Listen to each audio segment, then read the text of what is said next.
Barangay Love Stories. Love Stories. Kapag tayo ay higit na pinagpapala ng buhay, ay dapat tayong maging mapagpakumbaba sa ating kapwa dahil kung minsan iba rin maglaro ang tadhana. Ikaw kapuso, marunong ka bang lumingon sa pinanggalingan mo?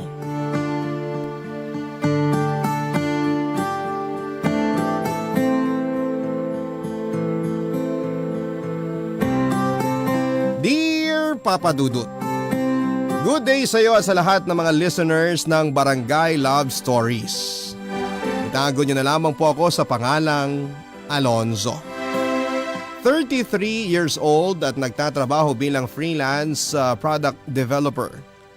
Yung partner ko nakadiscover ng programa ninyong Barangay Love Stories at ibinahagi niya ito sa akin kaya naisipan ko pong sumulat para ibahagi naman sa inyo ang kwento ng buhay ko na sana ay kapulutan ng aral at inspirasyon ng ating mga kabarangay.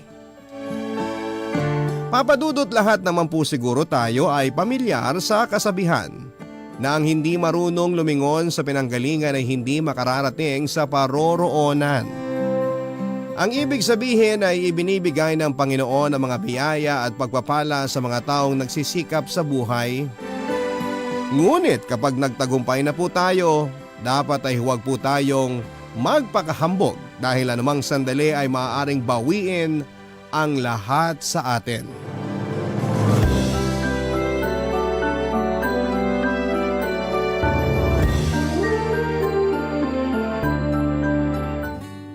Gutom na po ako!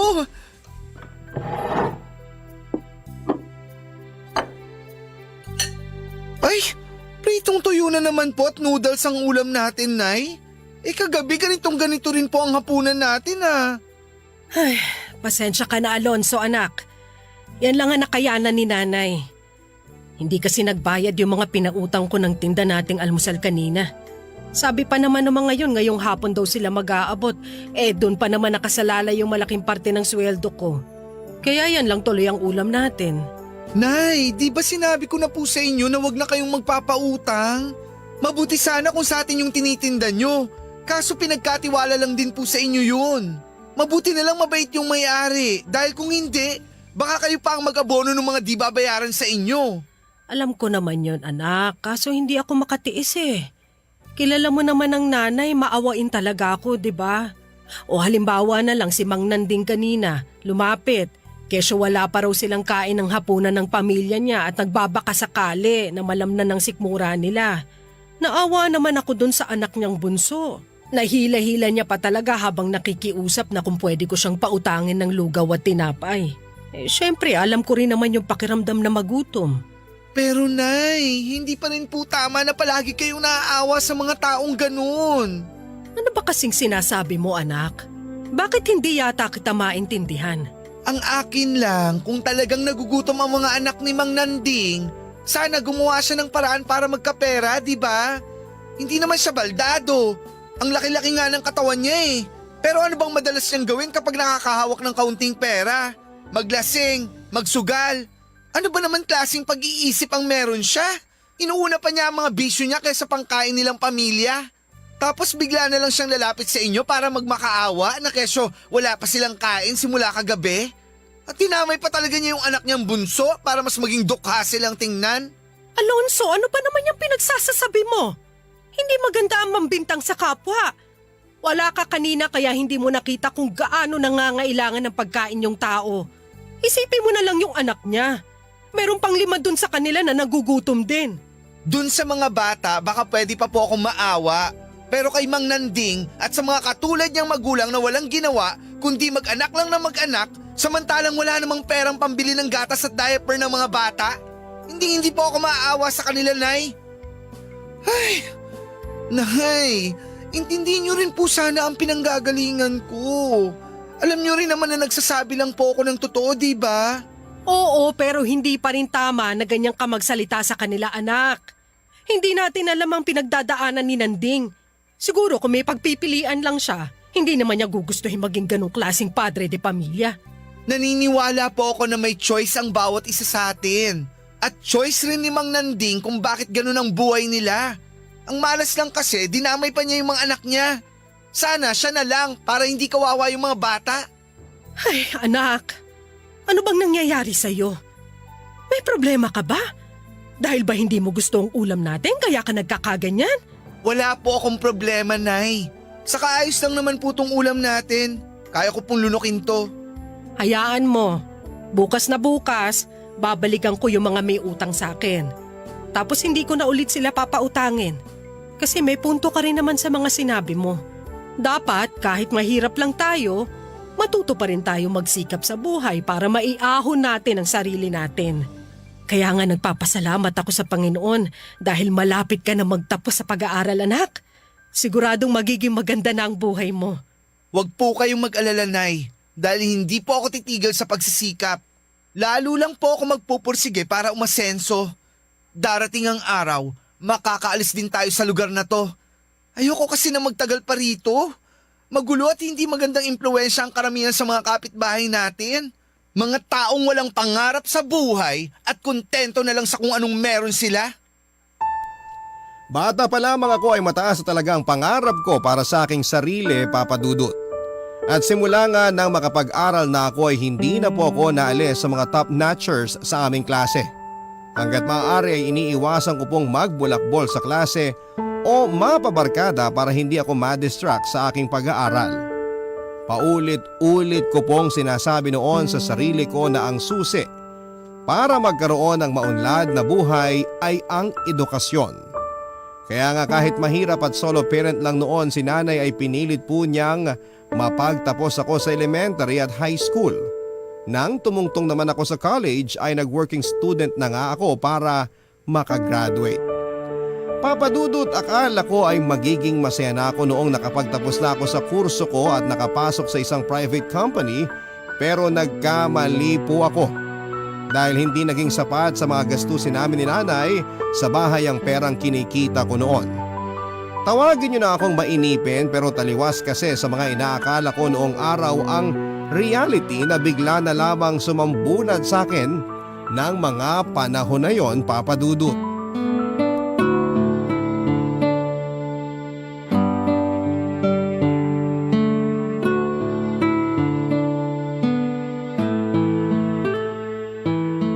Alam niyo, Nay, kahit siguro magtrabaho ako hanggang linggo, hindi pa rin sapat yung sweldo ko kada kinsenas at katapusan. Sa mga gastusin lang natin at bayarin, kulang na. Pasensya ka na, anak, at hindi kita matulungan sa pagtatrabaho. Kung bakit pa kasi biglang nagsulputan to mga sakit-sakit sa kasukasuan at katawang ko. Dalawa sana tayo ngayong kumikita. Wala naman pong kaso yun at hindi ko rin naman po kayo pinipilit na magtrabaho, Nay. Ang akin lang, kung magpapatuloy na ganito lang ng ganito ang gagawin ko sa buhay, walang usad o progreso. Baka hindi na talaga matupad yung pangarap ko na makaalis tayo sa lugar na to. Matanong ko lang, ano pa kasi ang pangit sa lugar na to? Diba dito ka nga lumaki kaya buong akala ko gustong-gusto mo rito? Nay, pwede ba? Sino may sabi sa inyo na gusto ko rito? Kung ako lang papipiliin, ayokong dito pa rin ako mamatay. Tulad ng sabi ko sa inyo noon, pangarap ko na makaalis dito. Kayo ba? Hindi niyo po ba gustong tumira man lang sa isang exclusive subdivision? Kung saan ligtas sa mga magnanakaw at mga edukadong tao ang kapitbahay? Sobra ka naman makapagsalita, anak. Mababait naman ang mga kapitbahay natin, ah. Tsaka hindi ba nakakainip kapag sa subdivision ka nakatira? Sobrang tahimik.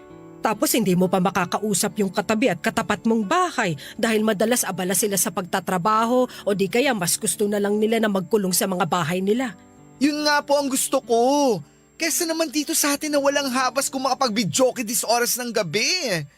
Hindi na naisip ang kapakanan ng ibang tao. Basta sila, ayun, makapagsaya. Di baling may maistorbong tulog o gustong magpahinga. Ay! Tapos kapag may lasing, palaging nauuwi sa away. Meron din pong naturingang magpapamilya. Pero kung magmurahan at magsumbatan dahil lang sa maliit na bagay, akala mo hindi magkakamag-anak? Sinong matinong tao ang hindi papangarapin na makaalis sa lugar na to? Sa bagay, Hindi rin naman kita masisisi kung mapagod ka na lang sa pakikisama sa mga kapitbahay natin na wala na yatang pag-asang tumino. Kung kayo po sanay na sa kanila, pues ako hindi. Ibayin niyo ako. Alam ko naman yun, ano ka ba? At alam mo rin naman na kung ano man yung pangarap mo, susuportahan kita.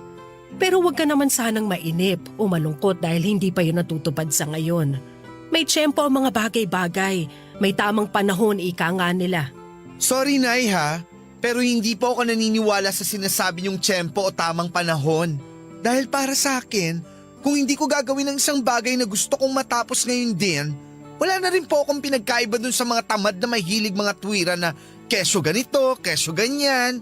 Ang ending, wala na.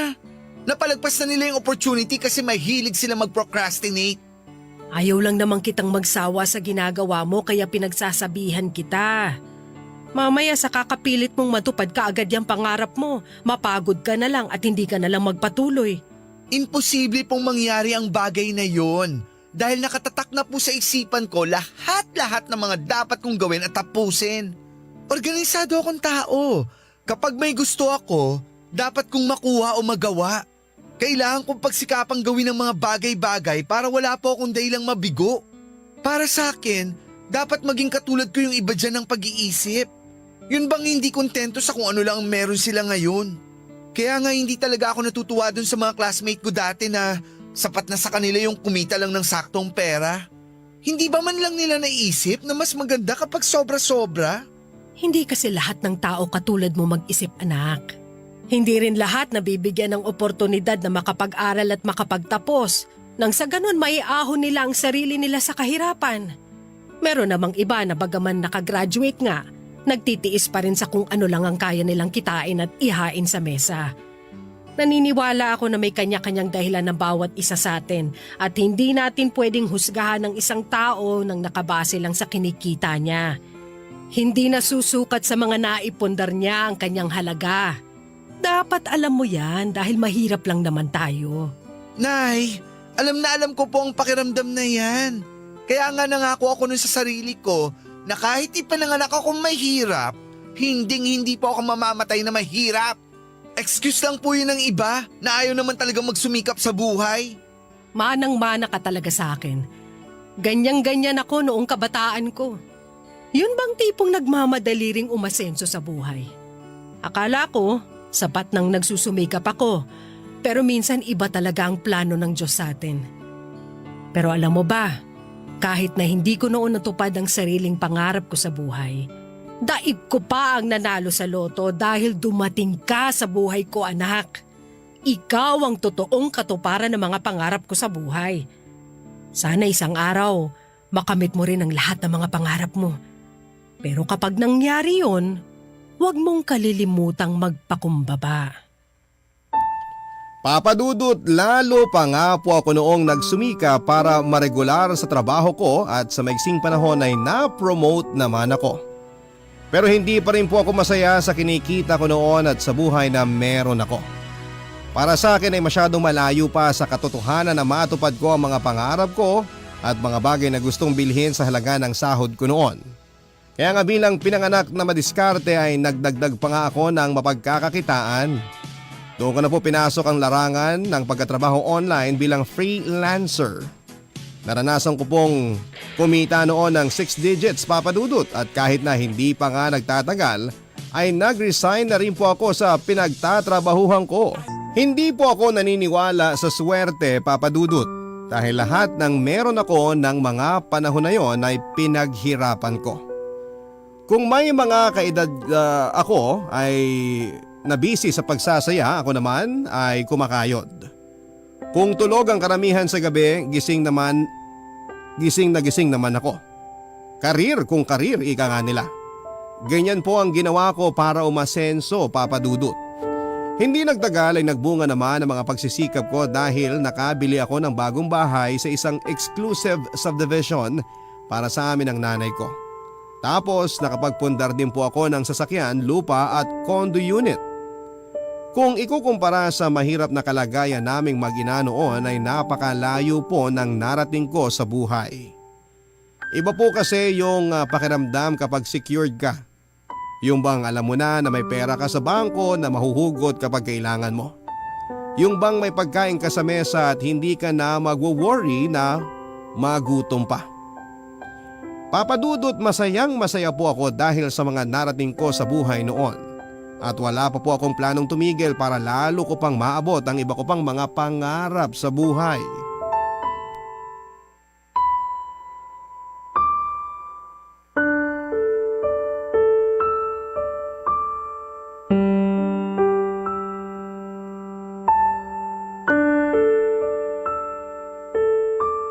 Ay, nako, paano ba to? Pwede ba tong ilagay? Tanggalin ko na lang kaya. Hindi ko na kasi maalala yung sinabi sa akin ni Alonzo tungkol sa kung ano lang ang pwede kong ilagay sa microwave. Nay! Tanggalin niyo nga po sa microwave yan! Pasensya ka na, anak. Ilang beses ko bang dapat sabihin na bawal kayong gumamit ng stainless dyan dahil baka masira yan? Ano ba naman po kayo? Hindi niyo ba natatandaan na mga pwede lang i-microwave? Huwag ka nang magalit sa nanay, anak. Nawala lang talaga sa isip ko. Mabuti nga hindi ko pa nai-on to. Mabuti na lang talaga dahil hindi ko pa nakakalimutan yung atraso niyo sa akin noong nakaraan. Ha? Ano ba yun? Hindi niyo na maalala yung vacuum cleaner natin na sinira niyo? Naku, Nay! Kinailangan ko patuloy ulit bumili ng bago para lang may magamit tayo dito sa bahay. Sinabi ko naman kasi sa'yo na hindi ako marunong gumamit nun. Nagpumilit ka pa rin. Kako, walis tambo na lang. Anong walis tambo? Hindi na uso yun, Nay. Saka hindi naman nakakalinis ng dumi yun, lalo na sa mga carpet. Kaya nga sabi ko, mag-vacuum na lang kayo. Oh, wag niyo sabihin na hindi ko kayo tinuruan dahil kayo pa nga ang nagmalaki na kayang-kaya niyo nang gumamit nun. Tapos ngayon, lilinyahan niyo ako na hindi niyo pala alam. Sana noon pa lang nagsabi na kayo at di na kayo nagmayabang. Akala ko kasi marunong na ako pero iba pala kapag ginagamit mo na. Tapos nataranta pa ako nung di tumigil. Akala ko nasira na kaya... Kaya tinuluyan niyo ng sirain, ganon. Akala niyo ba mura lang yon? Anak, huwag ka namang ganyan sa nanay mo. Ay nako, palagi na lang kayong ganyan. Kapag nakakagawa kayo ng mali, pinagpapasensyahan ko naman kayo, di ba? Pero minsan sumusobra na kayo eh. Hindi ko naman kasi kinalakihan ng mga gamit na yun kaya hindi rin ako kaagad masasanay. Sinabi ko naman kasi sa inyo na kukuha na lang ako ng katulong para maglinis at magluto dito. Kaso kinontra nyo naman kaagad. Na kesyo kayo na lang ang gagawa. Pero imbis na nakakatulong, nakakagulo lang po kayo lalo, Nay. Huwag naman po sana kayong magdadamdam kung napagsasabihan ko kayo. Gusto ko lang po kasi yung nagkakaintindihan tayo, Nay. Ilang taon na rin simula nung makalipat tayo dito sa bago nating bahay. Gaano pa ba katagal ng panahon ang kailangan nyo bago kayo makapag-adjust? Hindi naman po pwede na habang buhay, yung kinasanayan nyo lang gawin ang gagawin nyo rito. Iba na po tayo. Iba na rin ang buhay na meron tayo ngayon. Asensado na tayo. Malayong malayo sa dating buhay natin. Hindi ba kayo masaya o kahit natutuwa man lang? Hindi naman sa ganon. Siyempre, masaya naman ako dahil nga may bago na tayong bahay na higit na mas malaki at mas maganda kesa noon.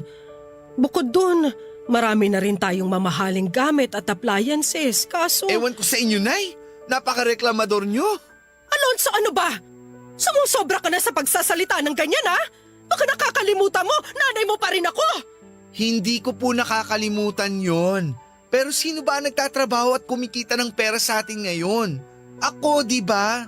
Kaya kahit nanay ko pa kayo, kung ayaw niyong magkagulo tayo, ayusin yung buhay niyo.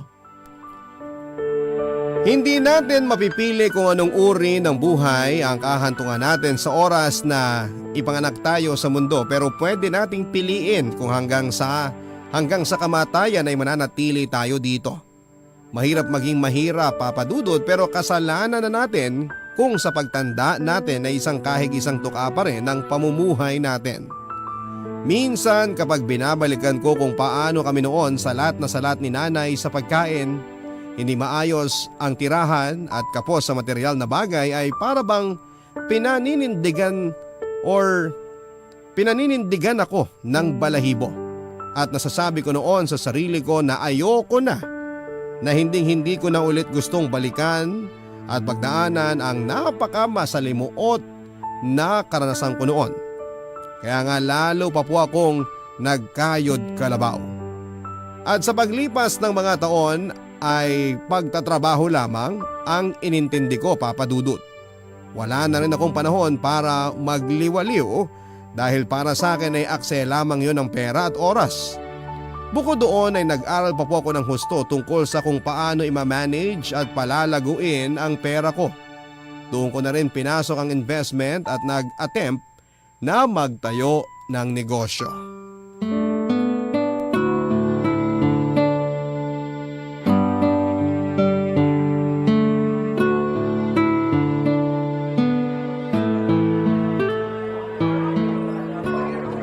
Oh, basta! Nabook ko na yung trip natin next month ha. Tumingin na rin ako ng mga hotel na available at ang daming magaganda. Siyempre, pinili ko yung pinakamamahalin at the best. Kasi minsan lang naman tayo magsa-celebrate ng anniversary natin, no? Ano kasi? Oh, ano na naman ba yun? Don't tell me may nangyari na naman sa inyo kaya short na naman ang budget mo. Ganon na nga babe. Ay, naku naman. Pwede ba makinig ka muna sa akin bago ka mag-react ng ganyan? Ano pa ba kasing gusto mong pakinggan ko? Para kasing alam ko na kung saan pupunta ang usapan na to eh. Kabisado na kita, Martin. Babe naman. Huwag mo nga ako mababe-babe dyan. Makinig ka kasi muna, okay? Mamaya ka na magsalita, please. Kinailangan kasi ng ate ko ng pera dahil manganganak na siya, kaya ayun. Pinahiram ko muna yung pera ko para sa anniversary trip natin. Alam ko nakakahiyamang i-cancel kasi matagal na natin tong plinano pero biglaan kasi. Premature yung baby ni ate, kaya kinailangan niya ng dagdag na pera pang gastos. Alam mo namang hiwala yun sa kinakasama niya. Alam ko pero wala akong pakialam. Ano?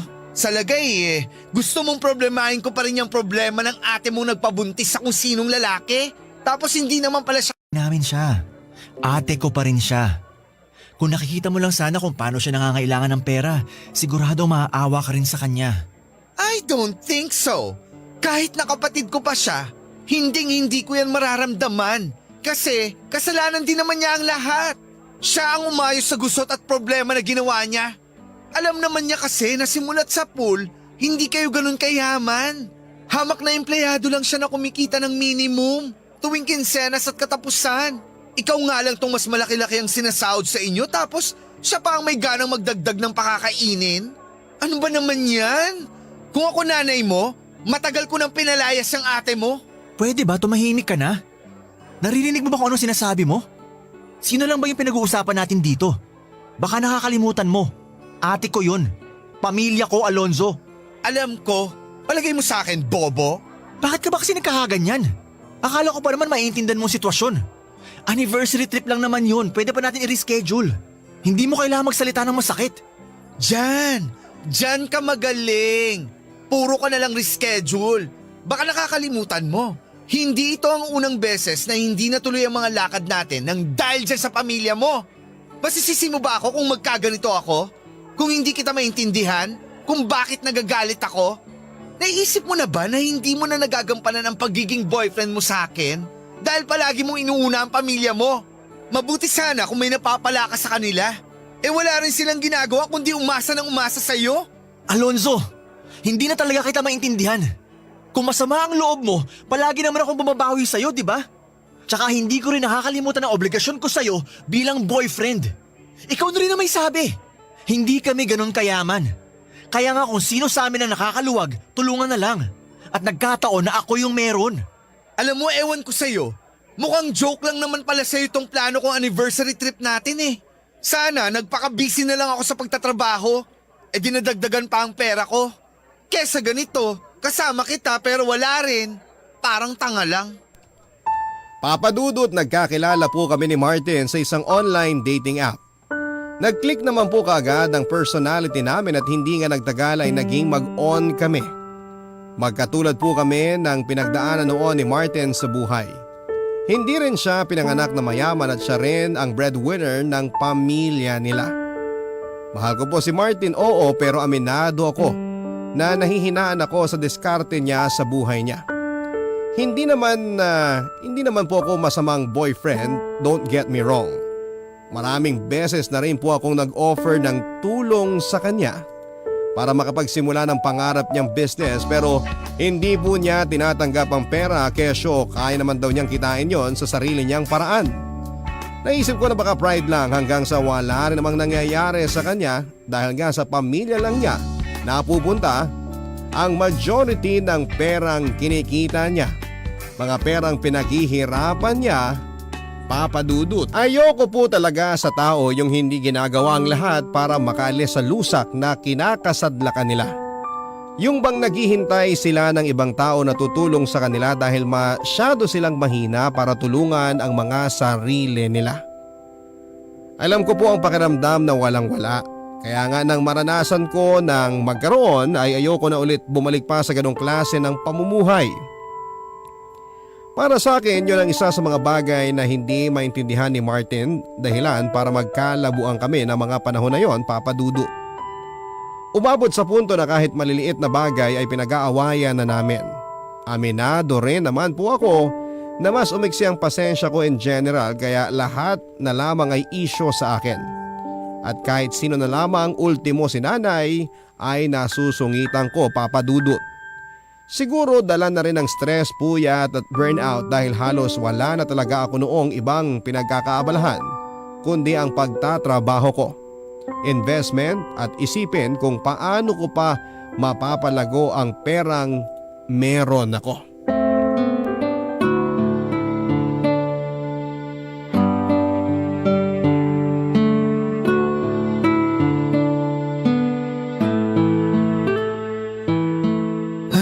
Ang sakit ng batok at mga kasukasuan ko. Mukhang kailangan ko na magpabook ng massage ha. Oh, si Martin! Hello babe! Mabuti na lang nang patawag ka. Hi babe, kumusta? Nako, baka masyado mo naman pinapagod ang sarili mo sa work. Pahinga rin pag may time. Sira, alam mo naman ako, determinado ako pagdating sa trabaho kaya hindi ko na carry yung sinasabi mong pahinga. Oh, ba't pala napatawag ka? Ilang oras na lang dinner date na natin. Sabi mo ikaw ang taya. Saan mo ako planong dalhin? Alam mong ayoko ng surprises. Kaya ngayon pa lang sabihin mo na.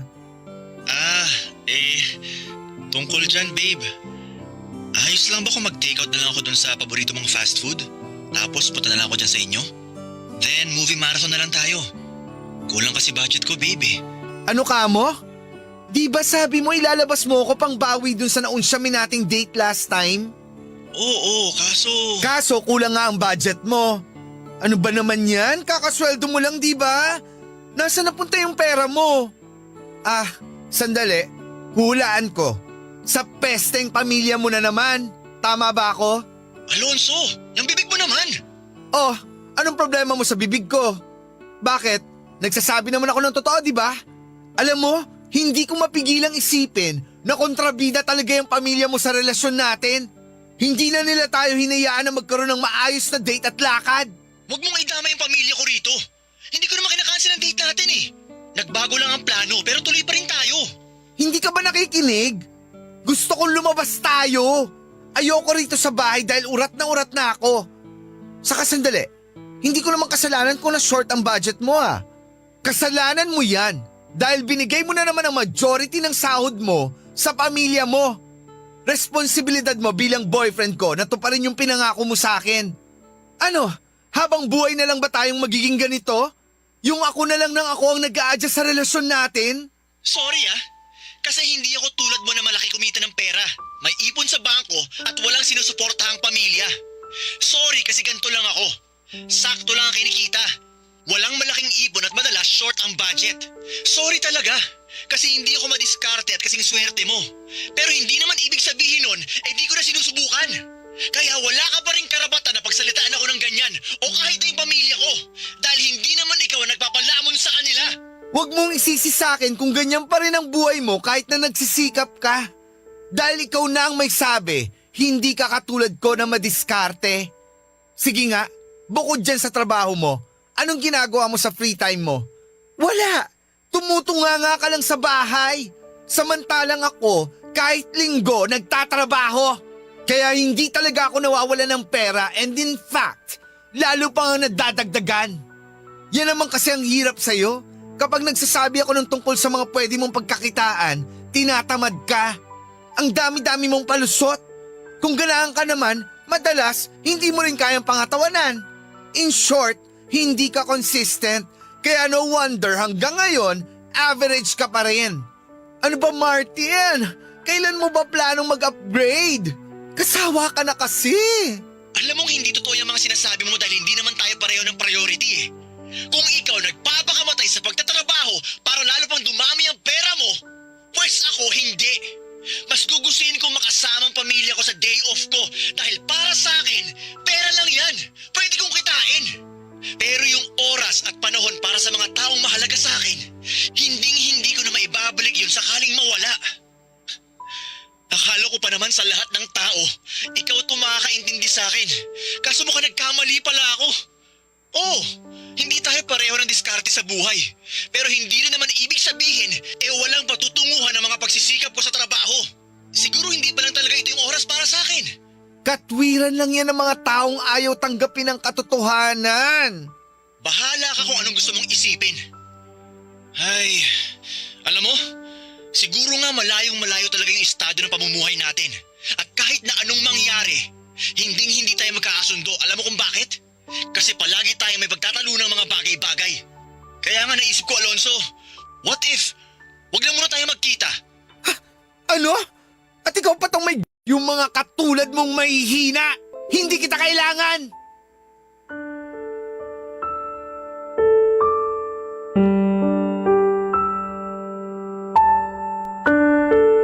Papa Dudut, nasaktan po talaga ako nang maghiwalay kami ni Martin pero hindi ko po hinayaan ang sarili ko na magpaapekto. Para sa akin, kahit sinong tao na nagpapadaig sa kanyang emosyon ay isang inutil. Kaya nga kahit na broken hearted po ako noon ay pinilit ko pa rin na ipagpatuloy ang buhay ko.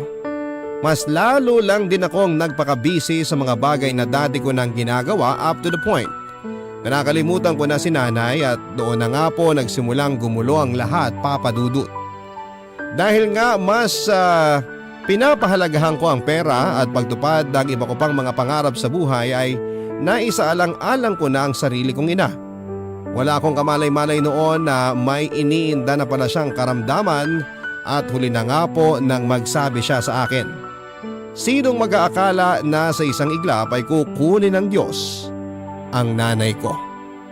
Papa Dudut, doon na po ako parang sinampal ng realidad na tipong wala ring nagawa ang mga kayamanan na meron ako para iligtas ang buhay ng kaisa-isa kong magulang. Bigla ko naisip na para kanino ba ako nagtatrabaho at nagsisikap? Para sa sarili ko? Pero parang wala ring saysay dahil mag-isa na lamang din ako sa buhay ko, Papa Dudut. Sobrang bilis po ng mga pangyayari. At hindi ko inakala na bigla na lamang na magkakaroon ng pagkakataon na magsisisi ako. Wala sa plano ko ang mga bagay na yon at aminado po ako na hindi ko yon napaghandaan, Papa Dudut. Sa katunayan, mag-isa lang din akong nagluluksa noon sa burol ni nanay dahil lahat ng kamag-anak namin ay nauna ko nang pinagtulakan palayo sa amin noong araw. Mabuti na lamang dahil dumating si Martin para damayan ako, Papa Dudut.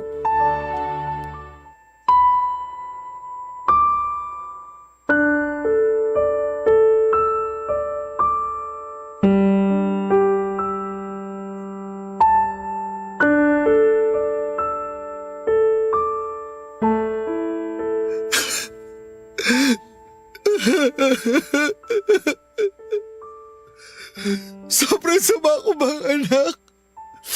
Kasi ultimo sarili ko inapabayaan ko, Martin. Siguro kahit na hanggang sa kabilang buhay, hindi ako mapapatawad ni nanay. Shhh! Alam mo hindi totoo yan dahil mahal na mahal ka na nanay mo. First time ko pa lang siya nakita noon. Ramdam ko na kaagad na napakalambing at napakabait niya. Kaya nga sinasabi ko sa'yo na hindi siya galit.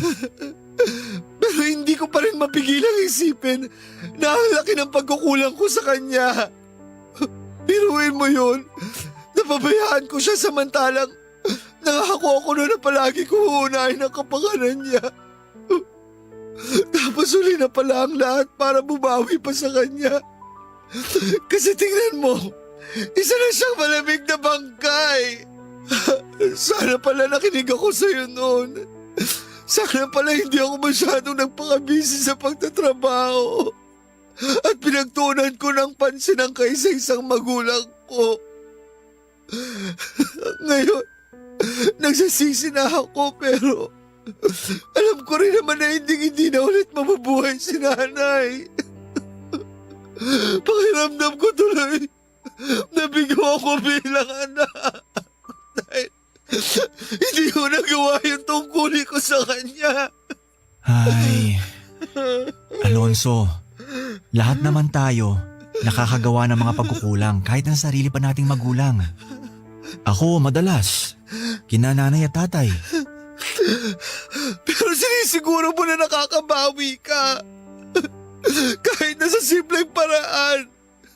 Hindi mo hinahayaan na may tampo sa'yo ang parents mo. Samantalang ako, simula na ako masenso sa buhay, wala na ako ibang inisip kundi kung paano pa madadagdagan ang perang kinikita ko. Dahil para sa akin, yun lang ang kailangan ko para maging masaya. Pero maling-mali ako. Dahil tama ka naman sa sinabi mo noon eh. Na mahalaga ang oras at panahon na nilalaan natin para sa ating pamilya. Sana talaga nakinig na lang ako sa iyo. Hindi sana ako magsisisi ng ganito ngayon. Sigurado kung nakikita at naririnig ka lang ng nanay mo, hindi niya gugustuhin na nagkakaganyan ka. Oo, may pagkukulang ka sa kanya. Pero ayaw pa rin niya na habang buhay mong sisihin ang sarili mo. Lahat tayo may hindi magandang pag-uugali.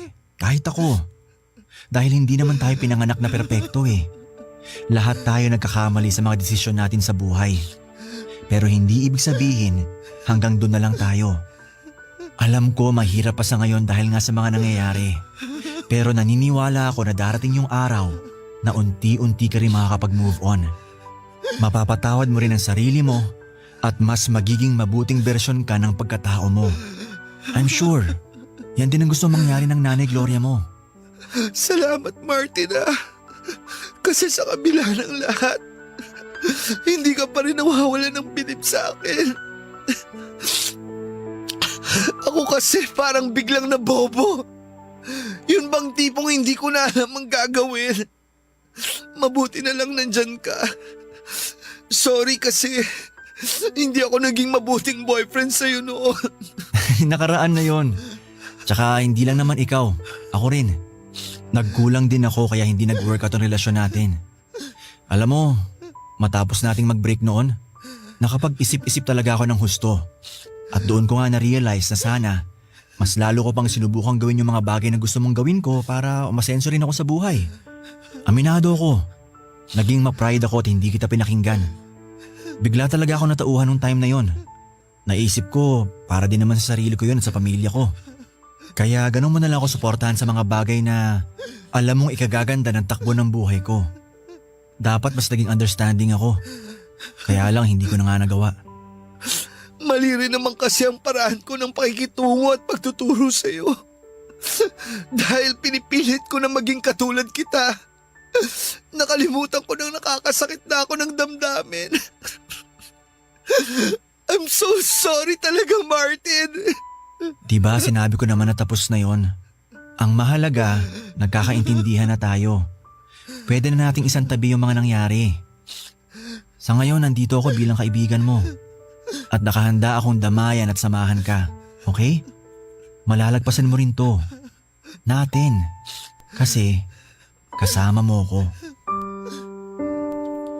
Malaki po talaga ang utang na loob ko noon kay Martin dahil dumating siya at sinamahan ako sa panahon na kailangan ko siya. Kahit na nagkahiwalay na kami noon bilang magkasintahan ay hindi po ipinaramdam sa akin ni Martin na ibang tao ako. At kahit na matapos ang libing ni nanay ay palagi pa rin po niya akong kinukumusta at inaalalayan. Eventually, yun din po ang naging daan para muli nga pong tumamis ang aming pagtitinginan at hindi nagtagal ay nagkabalikan kami. Papadudot, malaki po talaga ang pagsisisi ko dahil naging makasarili ako. Dahil sa pagpupumilit kong tuparin ang pangarap ko ay nawala sa akin si nanay. Akala ko noon, kaya kong mabuhay ng mag-isa dahil may pera naman ako. May bahay ako at iba pang mga ari-arian pero hindi po pala ganon kadaling maging masaya. Lalo na kapag wala na sa mundo. Yung taong pinaglalaanan mo at dahilan kung bakit desidido kang umasenso. Yun po talaga yung biggest regret and learning ko sa buhay ko. Sa kasalukuyan ay masayang-masaya po ako dahil kahit papaano ay unti-unti ko nang nabibigyan ng kapayapaan ng puso ko sa pamamagitan ng pagtulong at pagbabahagi ng mga biyaya na meron ako sa ibang tao. Lalo na po doon sa mga higit na nangangailangan talaga. Hindi ko po iisa-isahin ang mga charity event na sinusuportahan ko dahil ayaw kong ulit magpakahambog. Pero totoo pala ang kasabihan na para lubusang kang maging masaya ay tumulong ka sa iba. Bagay na lagi rin po noong sinasabi sa akin ni nanay. Maraming salamat po sakaling mapili po ninyong itampok ang aking Barangay Love Stories, ang kwento ng buhay ko.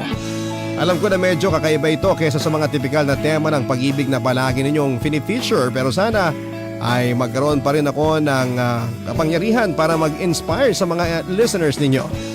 Ang inyo pong forever kapuso at kabarangay, Alonso. Barangay Love Stories. Love Stories.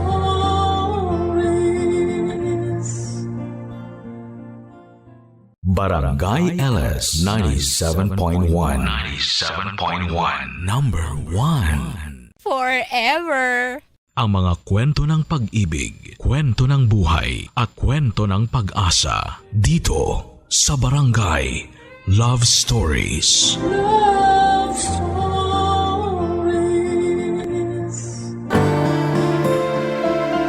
Para sa isang ina, walang imposible. Lahat ay kanyang magagawa. Para sa isang ina, walang kapalit ang ginhawang dulot kapag naprotektahan nila ang kanilang mga anak. Ikaw kabarangay bilang isang ina ay paano ka ba magmahal at magprotekta? Dear Papa Dudut, ako nga pala si Mary, 45 years old at aminadong nalulong sa droga na naging dahilan para magkaroon ako ng problema sa pamilya ko. Meron akong asawa, si Bojo, meron kaming isang anak na lalaki at itago na lang natin siya sa pangalang Keisha. 10 years old at kompleto na sana ang buhay ko. Wala nang ibang hahanapin pa. Loyal at good provider ang asawa kong si Bojo Papadudut. Makulit pero malambing naman ang anak kong si Keisha. Mama's boy pa nga siya, Papadudut. Gusto niyang lagi lang nakatikit sa akin at nakayakap. Ang anak kong si Keisha ang dahilan kung bakit masarap gumising sa umaga. Kung bakit ang sarap lang maging isang ina, pero dahil sa pagkakamali ko ay nasira ang lahat. Mali ako sa paggamit ng droga, maling-mali na isipin na matatakasan ko ang aking mga problema oras na gumamit ako nito. Nalulong ako rito at hindi na makaahon pa. Dahilan para tuluyang magkaroon ng problema ang pamilya ko.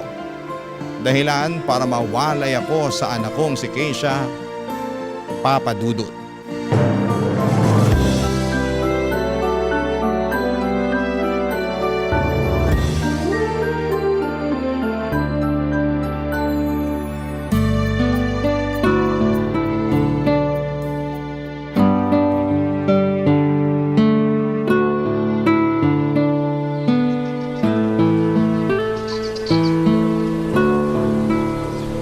Hindi po ba natin kasama si tatay? Ha? Hindi, anak. Busy ang tatay mo. Tsaka, hindi naman kumakain yun ng kikiam, di ba? Tayo lang naman ang may paborito nun. Sige po. Pero uwian natin si tatay ng makakain niya mamaya ha. Baka pagod po yun sa trabaho. Oo naman, anak. Uuwian natin ng pagkain yung tatay mo. Mary!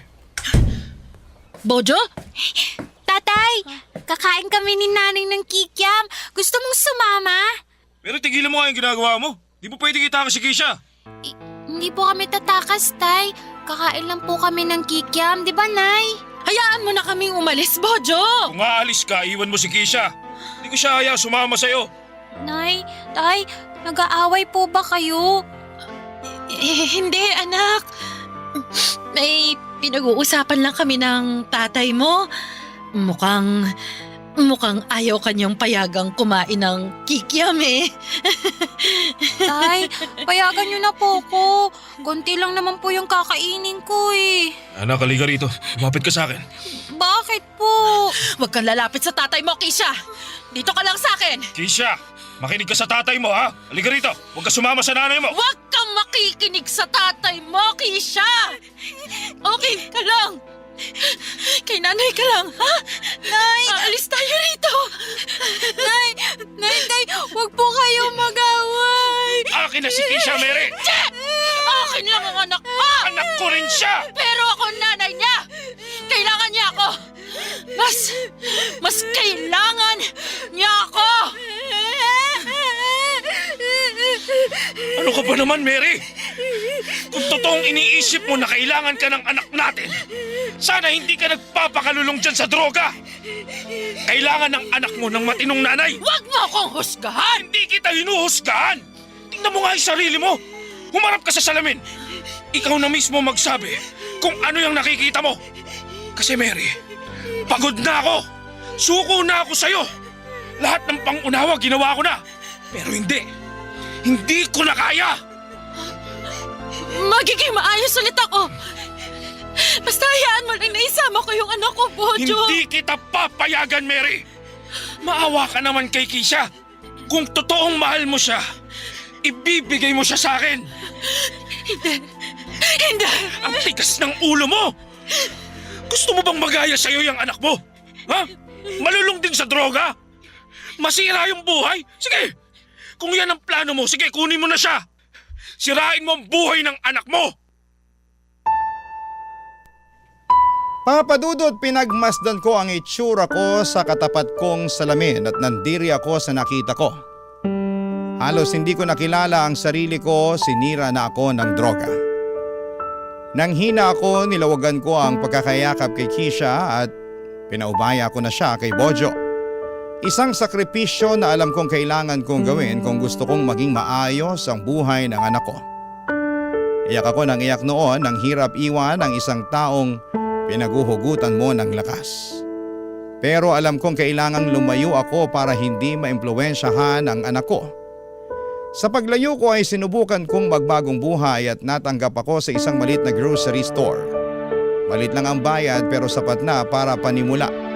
Sinikap kong huwag balikan ang pagdodroga para maipakita kay Bojo na nagbago na ako para sa anak namin. Napakahirap magbago ng biglaan, lugmok ako at parang walang gana sa buhay. Laging galit at naiinis. Mas lalo na noong nakilala ko si Nicole. Ang katrabaho kong 20 anyos. Kabaliktaran ko si Nicole, masayahin, positibo sa buhay, madaldal pala kaibigan, kaya siguro ako naiilang sa kanya dahil meron siya ng mga bagay na wala sa sarili ko, papadudot.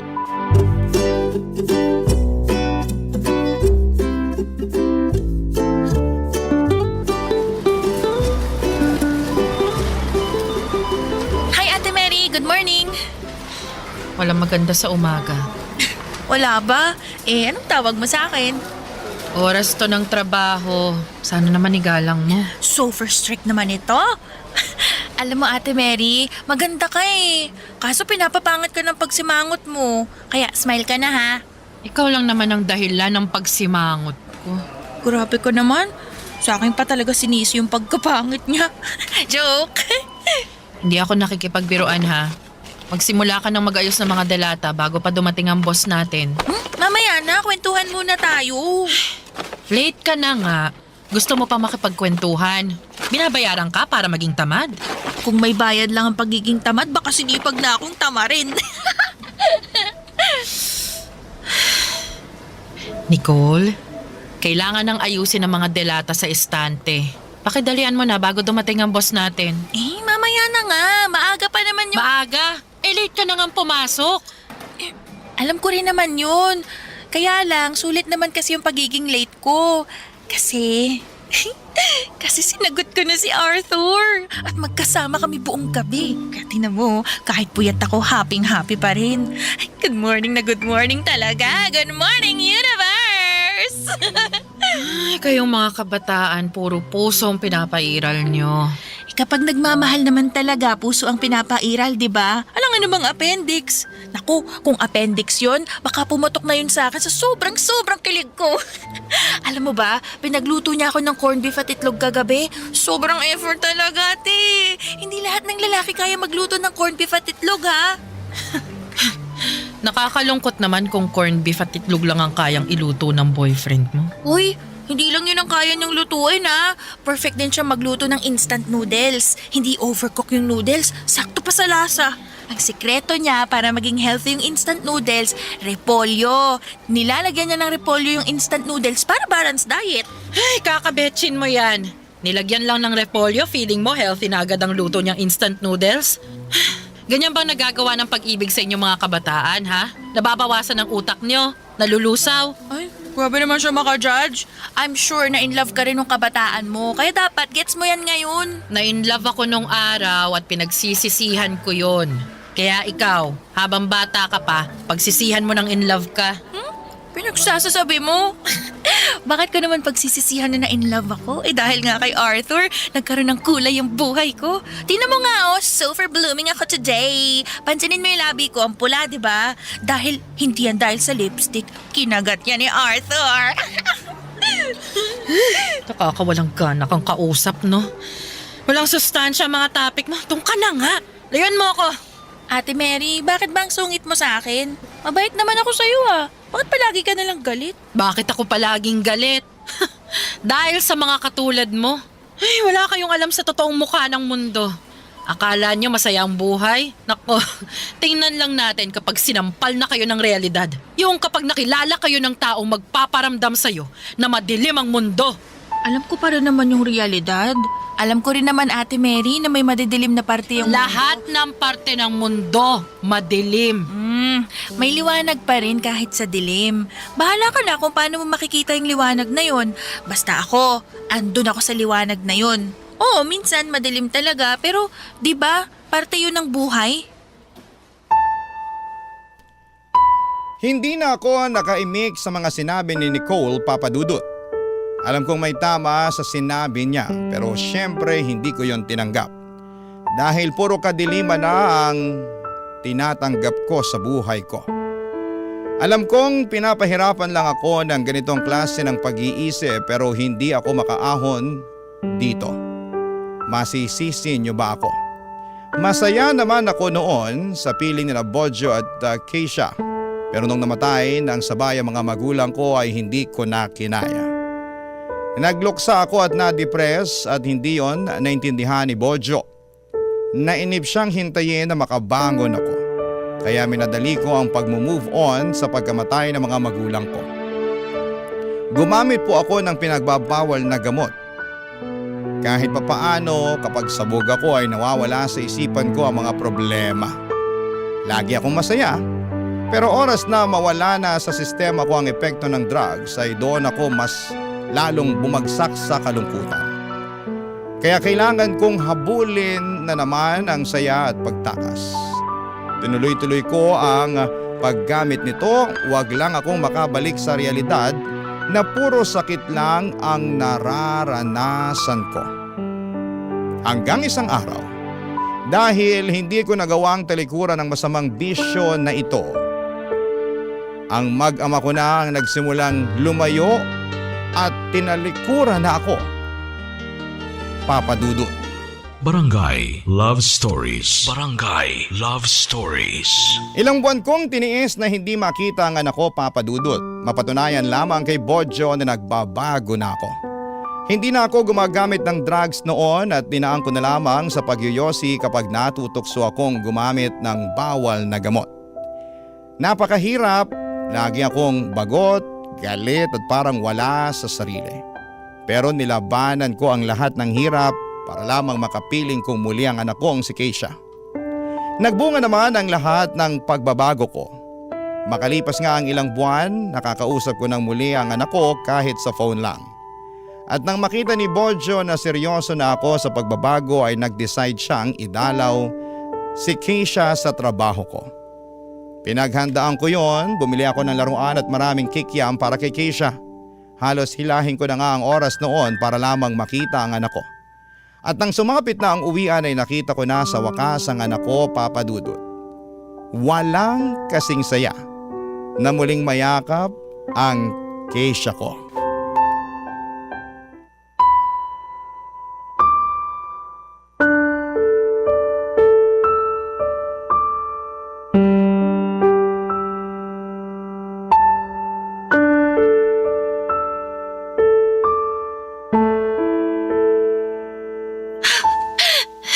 Keisha, anak!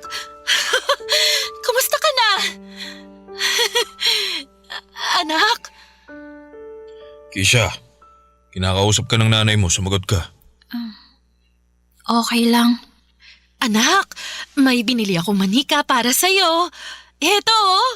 Sabi nung sales lady, yan daw yung pinakasikat na laruan ngayon. Ano, nagustuhan mo ba, anak? Keisha, kinakausap ka ng nanay mo. Salamat po, Nay. At saka, anak, eto rin, oh. Marami akong biniling kikiam. Paborito mo to, di ba? Pwede mo na tong pang merienda pagkatapos ng klase mo. Hindi na ako kumakain ng kikiam. Ayoko na niyan. Ah, ganun ba? Nako, sayang naman to. Pero ayos lang. Matagal pa naman bago masira to eh. Ilagay nyo na lang sa freezer, ha? Marami pa kaming pagkain sa freezer. Di na yan kasya. Sa'yo na lang yan. Uy, Keisha. Sige, kung ayaw mo na nito, akin na lang. Pambaong ko na lang sa trabaho. Buti pa nga. Kasi mukhang wala ka namang kinakain ng maayos. Keisha, ba't ganyan ka ba makipag-usap sa nanay mo? Sinasabi ko lang naman po yung totoo. Hindi tama yan ha. Mag-sorry ka. Ay, hindi na. Totoo naman kasi. Wala na rin naman akong masyadong kinakain ngayon eh. Nag-iipon kasi ako para sa pang Noche Buena natin. Noche Buena? Oo. Hihiramin ko sana si Keisha sa Pasko para makapag Noche Buena kaming dalawa. Kahit 3 araw lang. Total, bakasyon naman na nila yon. Bakit nagdedesisyon ka ng ganyan nang hindi man lang ako tinatanong? Naisip ko lang kasi na nanay pa rin naman niya ako.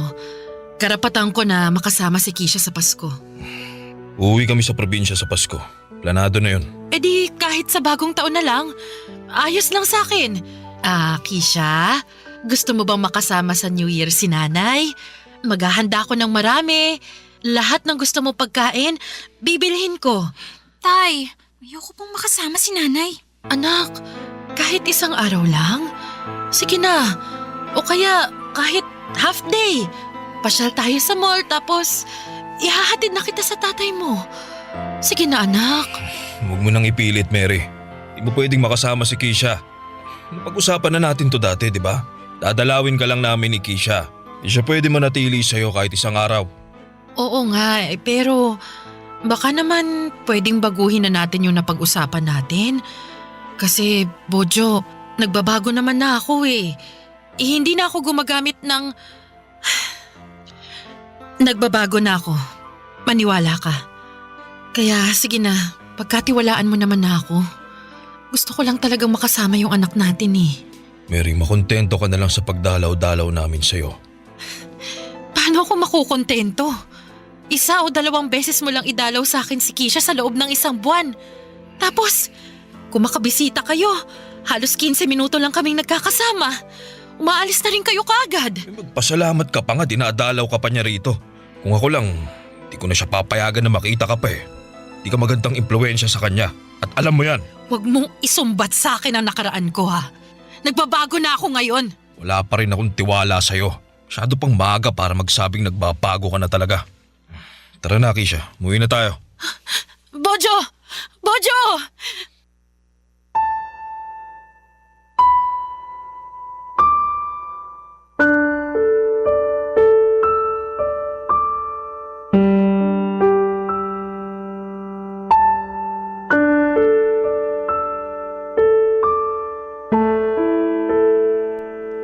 Papadudot para akong dinurog sa sinabi ni Keisha. Ayaw niya akong makasama at ayaw magtiwala ni Bojo na nagbabago na ako. Na hindi na ako gumagamit ng droga. Ang sakit lang na habang inaayos mo ang sarili mo, may mga tao sa paligid mo na patuloy pa rin sa pagdududa. Ano bang gusto nila? Ibalik ako sa dati kong ginagawa? Nang mga oras na yon ay galit ako. Parang gusto kong gumamit muli ng pinagbabawal na gamot para makatakas sa lungkot na nararamdaman ko. Kaya lang naisipan ko na mas lalo lang ilalayo ni Bojo sa akin si Keisha oras na malaman niya na bumalik ako sa pagdodrugs. Hindi ko hahayaang mangyari yon, kaya naman pinakalma ko ang sarili ko at pinalipas ang ilang araw para muling makausap si Bojo. Muli akong makikiusap na pagbigyan niya ako kahit na isang buong araw lang na makasama ko si Keisha. Lahat ay handa kong gawin para mapagbigyan ako sa hiling kong yon. Papadudot.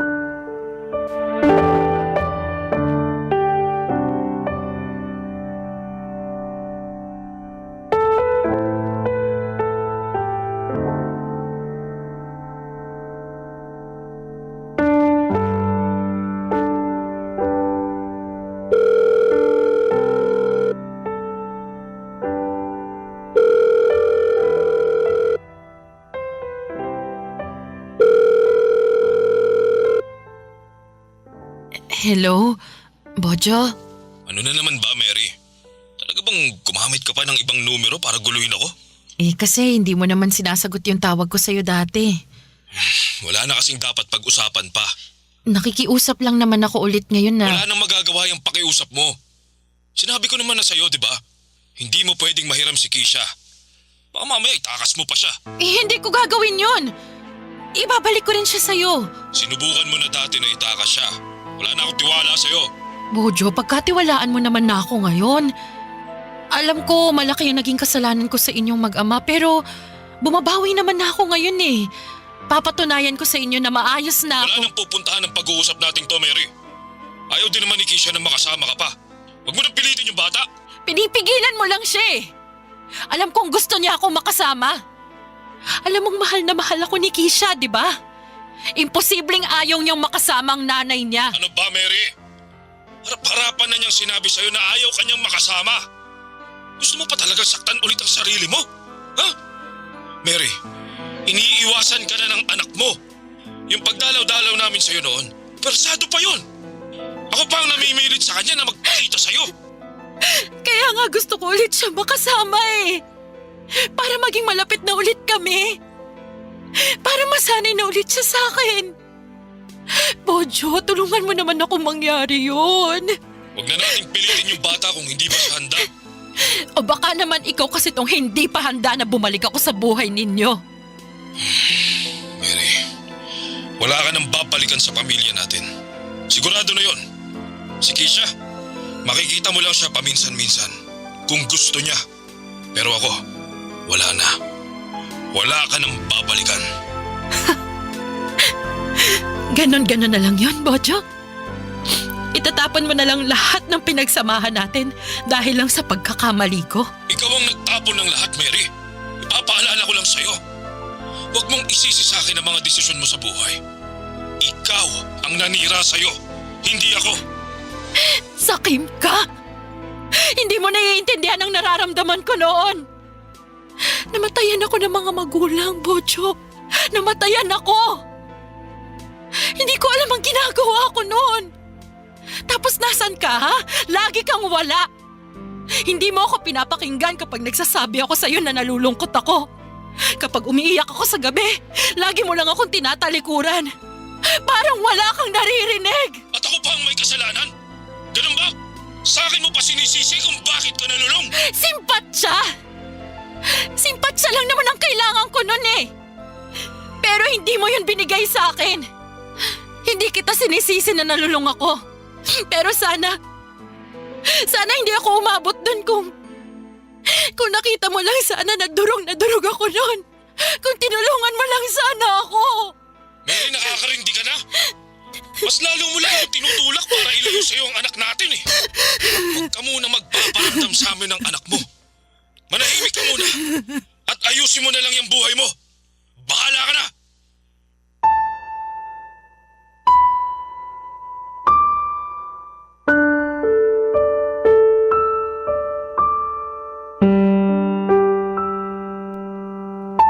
Papadudot na gulat na lamang ako, iyon ang unang beses na umiyak ako sa harapan ng ibang tao.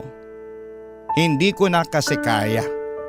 Sobrang sakit ng pangtataboy ng asawa ko sa akin.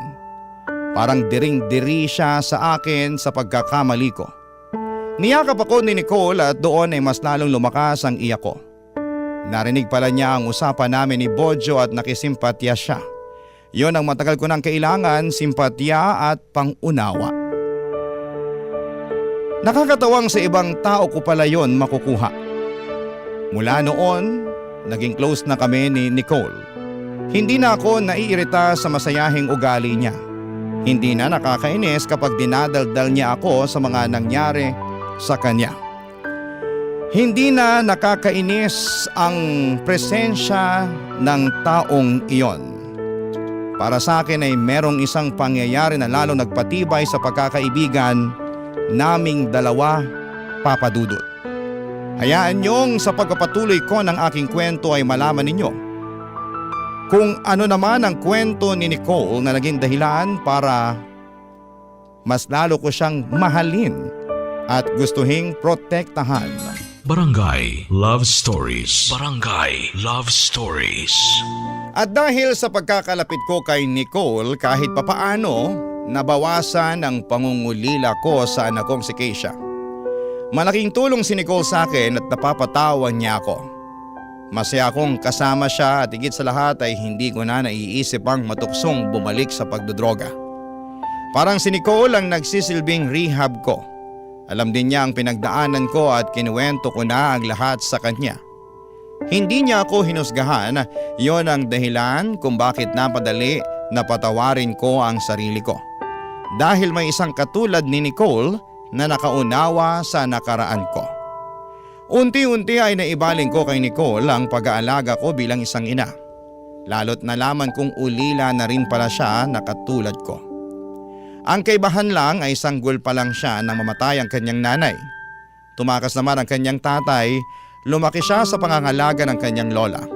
Doon ko mas lalong gustong maging nanay para kay Nicole. Kaya lahat ng hindi ko maibigay at magawa para sa anak kong si Keisha, ginawa ko para sa anak-anakan kong si Nicole, Papa Dudut.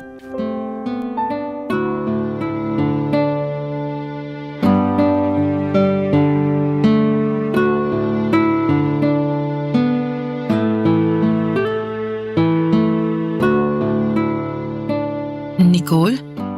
Okay ka lang ba? Ay, oo naman. Okay na okay. Okay na eh. Hindi ako okay eh. Nicole, bakit? Anong nangyari? Sige, ikwento mo sa akin. Si Arthur kasi. Yung boyfriend mo? Nalaman ko na meron pala siyang asawa at anak sa probinsya. Apa, hayop na yan? Kala ko matino. Tapos nung pinaamin ko siya, binugbog niya ako. Ano? Pero hindi naman daw niya sinasadya. Nakagamit lang daw siya eh. Nakagamit ng ano? Droga. Tagal na pala siyang gumagamit kasi may problema siya sa mga pinagkakautangan niya sa sugal. Pero hindi niya sinasadyang saktan ako, Ate Mary.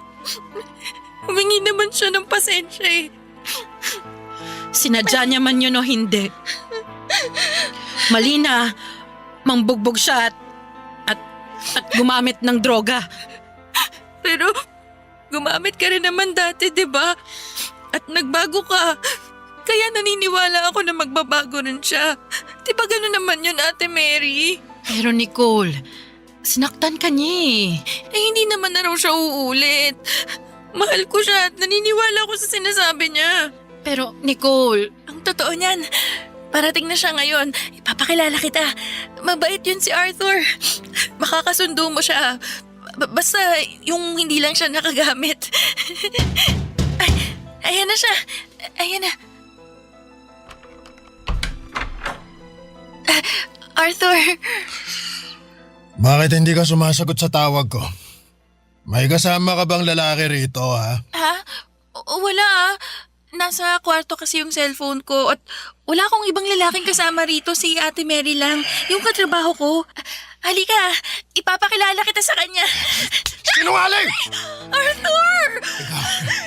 Nanlalalaki ka na? Porque nalaman mong may asawa at anak ako? Hindi, walang ganun. Huwag mo akong saktan, please. Kakahiya kay Ate Mary. Wala akong pakialam! huwag mong saktan sa Nicole! Ilayuan mo siya! Huwag kang makialam dito, tanda! Ate Mary! Arthur, huwag mong itamay si Ate Mary. Wala siyang kasalanan. Pakialam, Mere! At saka...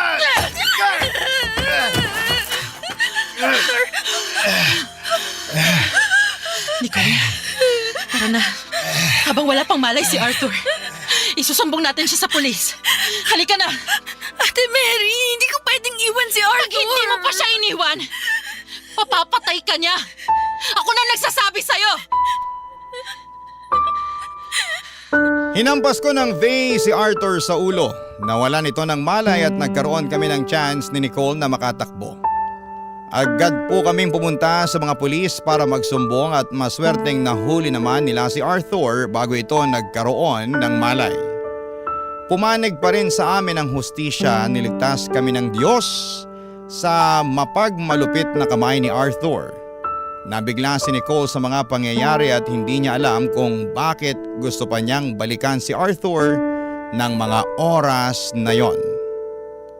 Gusto pa niyang unawain at patawarin pero pinigilan ko na siya.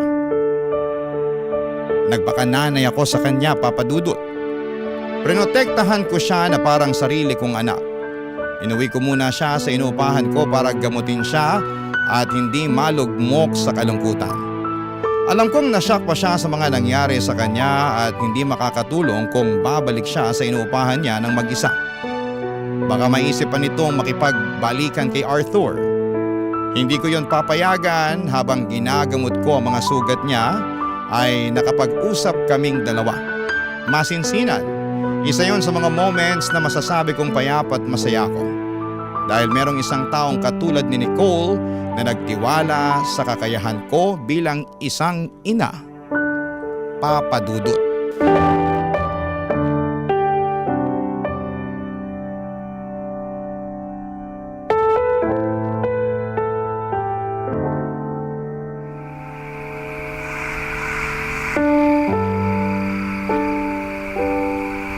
Ate, salamat ah. Salamat sa lahat-lahat. Hindi mo naman na obligasyon na tulungan ako pero ginawa mo pa rin. Ano ka bang bata ka? Kapag may inaabuso, dapat lang naman natulungan, di ba?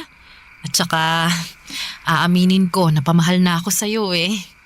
Para na rin kitang anak. Kaya hindi ko rin matiis na hindi ka protektahan. Sana alam ng anak mong si Keisha na napakaswerte niya sa'yo, no? Kasi ikaw yung nanay niya. Kung nagawa mo akong ipagtanggol, paano na lang siya, di ba? Ay nako, sana nga ganun. Sana talaga makita niya yon. Alam mo, darating din yung panahon na malalaman niya yun, Ate Mary. Bigyan mo lang siya ng konting panahon. Naguguluhan lang din siya sa mga nangyayari sa inyo ngayon. Kaya nga hindi ko na muna pinipilit ang sarili ko sa kanila. Hihintayin ko na lang. Kapag handa na siyang lumapit sa akin, edi sige. At habang hindi pa siya handa, ako muna anak mo. Sa akin mo muna ibuhos lahat ng pagmamahal mo na meron ka dyan sa puso mo. Sigurado ako umaapaw yung puso mo ngayon sa sobrang pagmamahal.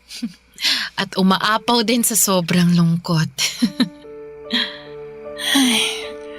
Sorry Ate Mary ha, wala akong magawa sa kalagayan mo. Gusto ko sanang mapasaya ka eh. Alam mo yon, makabawi man lang sa lahat ng ginawa mo para sa akin. Ano ka ba? Hindi mo kailangan bumawi, ano? Lahat ng ginawa ko para sa'yo, gusto ko yon. At hindi ako maniningil. Kaya sige na, hayaan mo lang ako. Minsan, magiging makulit ako, ha? Baka mamaya mainis ka na kapag OA na ako sa pagiging nanay ko sa'yo. Pero tiisin mo na lang, ha? Ganon talaga ang mga nanay. Minsan, OA na sa pagiging protective. Pero gusto lang naman naming maging maayos kayo. Naiintindihan ko Ate Mary. Gusto ko nga tong ginagawa mo eh. Yung nagpapakananay ka sa akin. At least alam ko na yung pakiramdam kung paano magkaroon ng nanay. Bakit? Hindi mo ba yun naranasan sa lola mo na nag-alaga sa'yo nun? Hindi eh. Hindi ko naman din siya masisi. Matanda na rin siya at marami kaming mga apo niya na inaalagaan. Yun nga lang, maaga rin siyang nawala. Kaya yun, nabitin yung koneksyon namin. Kaya ngayon pa lang talaga. Sa'yo pa lang talaga. Hayaan mo, hindi ka mabibitin sa pagiging nanay ko sa'yo. At hindi ka rin mabibitin sa pagiging anak ko sa'yo.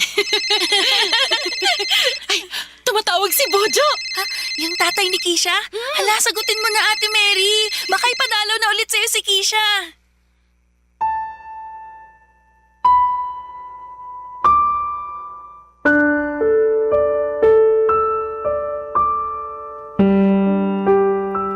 Hindi ko ma-describe ang nararamdaman ko ng mga oras na yon, Papa Dudut.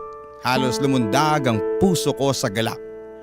Ang anak kong si Keisha ay gusto ulit akong makasama at hindi lang siya dadalaw, makakasama ko pa siya ng ilang araw.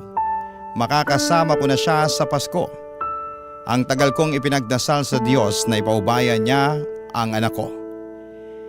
Hindi po niya ako binigo at dininig niya ang panalangin ko. Pero syempre bago dininig ng Diyos ang kahilingan ko ay siniguro muna niya ang pagbabago ko.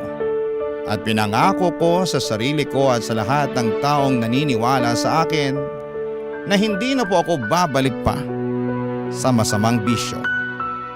Nabuo ulit kaming pamilya, nagkabalikan kami ni Bojo at naging close ulit kami ni Keisha. At isa pang masayang nangyari ay nadagdagan pa kami ng isa, si Nicole. Sinama ko na siya bilang parte ng pamilya ko. Makakasama rin namin siya sa Pasko. Ang hiling ko lang naman ay ibalik sa akin ang mag-ama ko. Hindi ko naman inakala na balak pa akong bigyan ng Diyos ng panibagong anak na mamahalin ko, Papa Dudut, at mamahalin ako. Ngayon pa lamang ay alam kong magiging masaya na ang Pasko ko at iba pang mga susunod na okasyon.